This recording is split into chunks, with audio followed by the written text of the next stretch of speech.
కరీంనగర్ జిల్లా మానకొండూరు సమీపంలో రోడ్డు ప్రమాదం జరిగింది. తెలంగాణ రాష్ట్ర ఆర్థిక మంత్రి ఈటెల రాజేందర్ కు గాయాలయ్యాయి. ఆయనను ఆసుపత్రికి తరలించారు. దీనికి సంబంధించి మరింత సమాచారం మా కరెస్పాండెంట్ విజేందర్ అందిస్తారు. విజేందర్, చెప్పండి, ఈ ప్రమాదం ఎలా జరిగింది? దీనికి సంబంధించి మీ దగ్గర ఉన్న సమాచారం ఏంటి?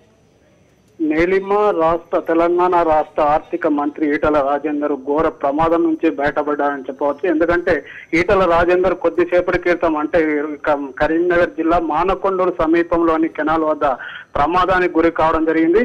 ఈ హుజురాబాద్ లో పలు కార్యక్రమాల్లో పాల్గొని కరీంనగర్ వస్తుండగా ఆయన వాహనం అదుపు తప్పి బోల్తా పడింది. అయితే ముందుగా వెళ్తున్న టిప్పర్ ను ఓట్ చేయబోయే క్రమంలో ఈ వాహనం బోల్తా పడింది.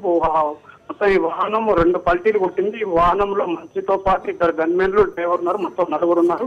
4లో మంత్రి గారికి ఎక్కువ దెబ్బలు తాకినాయని చెప్తున్నారు. మంత్రి గారు కాలు ఫ్రాక్చర్ అయిందని, తీవ్ర గాయాలని చెప్తున్నారు. అయితే ఇంకా డాక్టర్లు మాత్రం ఏ విషయం చెప్పలేదు. ఆయన వెనుక ఉన్న ఎస్కాట్ వాళ్ళు వెంటనే 108 ఫోన్ చేసి ఆ వేరే వాహనంలో కరీంనగర్ లోని అపోలో రీచ్ ఆసుపత్రి తరలించడం జరిగింది. ప్రస్తుతం కరీంనగర్ లోని అపోలో రీచ్ ఆసుపత్రిలో మంత్రి గారు చికిత్స పొందుతున్నారు. ఆయనకు పలు గాయాలు కావడం జరిగింది. కాలు ఫ్రాక్చర్ అయిందని చెప్తున్నారు. అంటే ఇంకా ఆయన ఆరోగ్య పరిస్థితి మాత్రం ఇంకా డాక్టర్ ఏం స్పష్టంగా చెప్పకపోతున్నప్పటికీ నిలకడగా ఉందని చెప్తున్నారు. గాయాలు మాత్రం అయ్యాయి, ఇంకా ఏం చెప్పలేమని చెప్తున్నారు. కొన్ని ఫ్రాక్చర్లు అయినట్టుగా చెప్తున్నారు.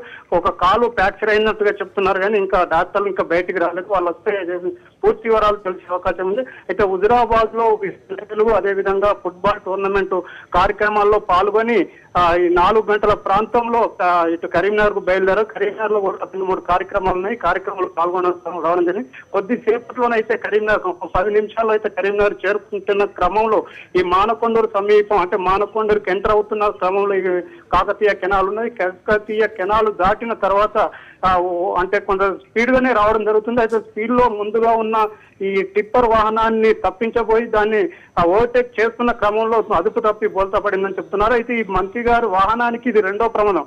కరెక్ట్ అంటే సరిగ్గా నెల రోజుల్లో ఇది 2వ ప్రమాదం. హుజురాబాదు సమీపంలో నెల రోజుల క్రితం ఇదే వాహనము అంటే మంత్రి గారు ఆ సమయంలో ఆ వాహనంలో లేరు. ఆ వాహనము మిషన్ కాకతీయలో పనులు ప్రారంభించేందుకు మనకు అది హుజురాబాద్ మండలంలో ఒక గ్రామానికి వెళ్తుండగా ఆ మంత్రి గారు వాహనం వెళ్లి ఒక తాటి చెట్టుకు ఢీకొట్టడం జరిగింది. అప్పుడు కూడా పెద్ద ప్రమాదం చుట్టులో తప్పినట్టయింది. అప్పుడు వాహనం పూర్తిగా ధ్వంసం కావడం జరిగింది.